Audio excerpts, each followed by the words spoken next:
check. Nigga, check. Yeah. I remember I was piss poor looking at my east side window. Yeah. Neighbor broke up in my house, stole a nigga 10-speed and Nintendo. Yeah. Yo, what is good, boys? Today, we took 0 trades, right? So, the reasoning for that was because price was absolutely dog shit, right? And that is very obvious. If you took a trade today, shit, my bad. If you took a trade today, most likely, you're cooked in some way, shape, or form, right? Unless if your model specifically was great and everything looked great.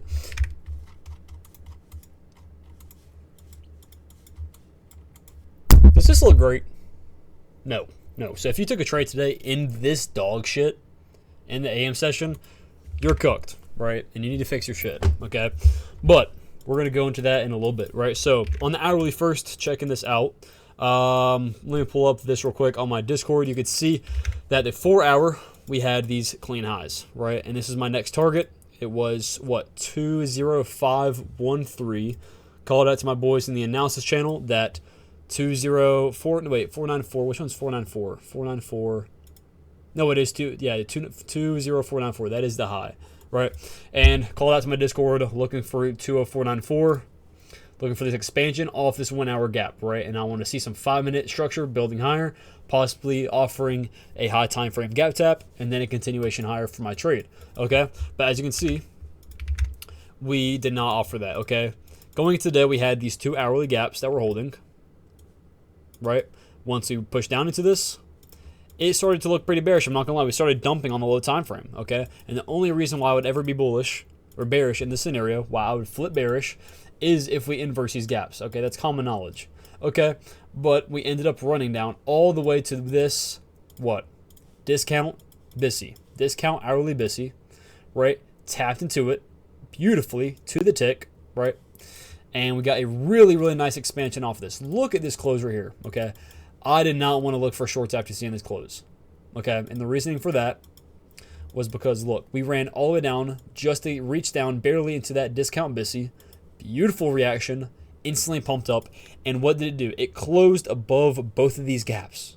That is so fucking bullish. We were so bullish we didn't even close inside of the gap. We closed outside of it after running down this far. This shit was an insane flip when we instantly started to go higher. Okay, so I was very, very bullish to these highs, and I was very convicted that we were going to reach these highs eventually. All right, so what I do, hopped on the 5 and 15 minute. And as you can see, 9:30 open, the time I start trading. What do you see? Fucking nothing. No 5-minute gaps, literally nothing. We did not get a 5-minute gap or even a 15-minute gap until 10:35, a whole hour later. Okay, so once we got around this area, right about 10:20, I literally got off. I was done for the day. I locked myself out. I was fucking done. Because this price action is dog shit. I am not going to give in to my FOMO, and I'm not going to take trades, right? So I've really dealt with FOMO very, very well these past few weeks due to the fact of me setting a rule. Number one, disciplining myself, saying that if I take shit trades, and I take an emotional trade, I'm going to run 3 miles, right? So I also have a little reminder up here when I click on these accounts every single morning. It says 3-mile run, so it's just a reminder. But I also go into the market every single day, reminding myself and speaking it out that I literally have to run 3 miles that day if I emotionally trade, okay? So that's what I've been doing lately to mitigate my FOMO, and it's worked for the past 3 weeks. Y'all saw my crash out spree 3 weeks ago where I literally lost 3 big losses in a row on these funded accounts when I was literally, I think, 2 or 3 wins away from getting my first payout. And I think it would have been 1.5 on one account, and the other ones it would have been like $800 on each, right? So it would have been my first payout, and it would have been like $2,500. But I fucking blew it, right? I blew it. And I didn't blow the account, but you know what I'm saying? I blew that opportunity, right? And it's because I FOMO'd, okay? So, these past few days or these past few weeks, I've really, really just slowed down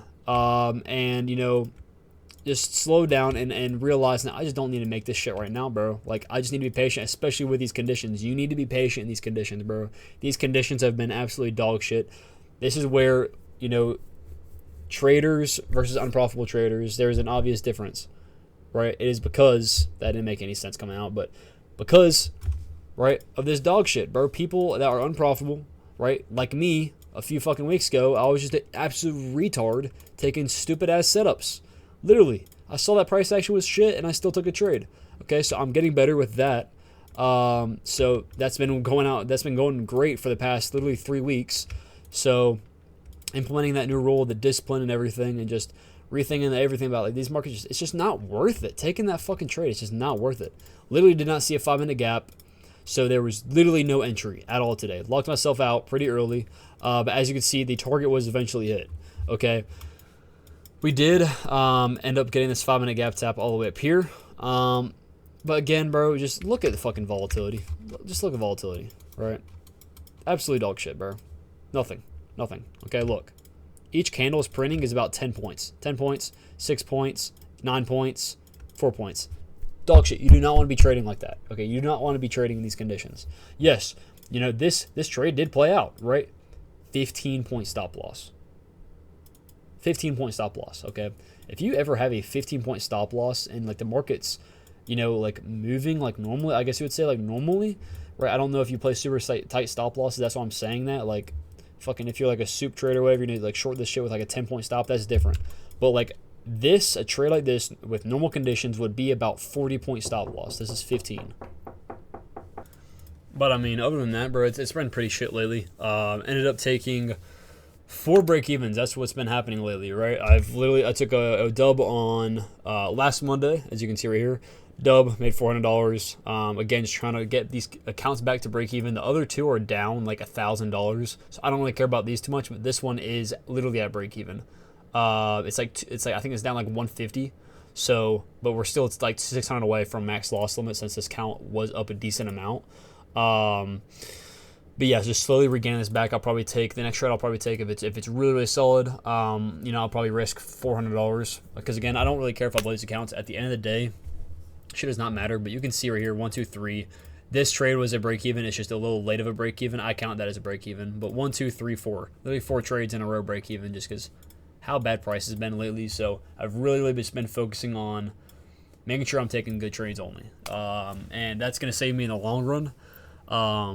So, you know, I'm glad. I'm actually like more confident than ever in my trading just because I'm just waiting for the best conditions, waiting for good conditions, bro. Because trading this right now it's just not worth it at all. It's not worth it. And, you know, yeah, 4 break-evens fucking suck. But realizing the conditions that we're in this marketplace and just not taking any trades, right? Just not taking any trades until it starts to look good is what really matters. Okay, because I'm not going to end up, you know, with good stats at the end of the month if I'm just going to take, you know, trades that just don't look the best in the worst conditions, right? I would rather literally just sit out and wait patiently, right? I don't care. I haven't taken a trade since like last Thursday, okay? I don't care. I'm literally waiting for my setup, and my setup has not looked good lately, right? Yes, it showed up a few times last week. It showed up like twice, and it was fucking nice. But both times I learned a lesson and why I should have taken it, right? I'm just slowly improving every time. But those 4 break evens, it's just a part of it, and I just took, you know, there's like 2 like weird trades that I was kind of iffy about. It wasn't really forced, it was just iffy. And then the other 2, they were just fucking chop, right? It's just unfortunate, but it's all good, bro. Again, it's all part of the game. It's going to happen. There's going to be phases in this, and you're trading. You got to realize that. So, you know, going into each and every single day, not trying to force anything, just being patient, waiting for my setup. And that's really all that matters at this point right now in my trading. It's going to be the only thing that really matters from now on in my trading. It's just being patient, right? I have the skill down. I have the stats that back it up. I have the funded accounts. I can easily pass funded accounts going into the future. And that's something that you got to get used to, bro. You got to get used to blowing these funded accounts, right? Blowing these evals. Okay, it's going to happen. Again, you don't want to, right? But you don't want to hold on to these evals and funded accounts and just risk $100 at a time. Like, you just don't want to do that, right? Because you're not making any progress. You got to look at trading as a business expense, right? Especially with these prop firms. You get a few payouts with a prop firm with a specific account. You should move on, and you should, you know, high leverage that next trade, right? And then with that, you know, that money, you're going to focus on leveraging and scaling even more. And you're scaling, right? And just leaving those last accounts as burners and just full port them, right? It's like a business expense, bro. So again, I'm okay with blowing these accounts. Okay, these are literally my first funded accounts I've ever had in my life. Right? The majority of people that have a funded account, their first funded account, that blow it is very, very high. Right? I'm not saying you can't do it, but because I was about to fucking do it. Right? I was literally 2 wins away from literally passing the account or get my first payout on multiple accounts. But it's all good.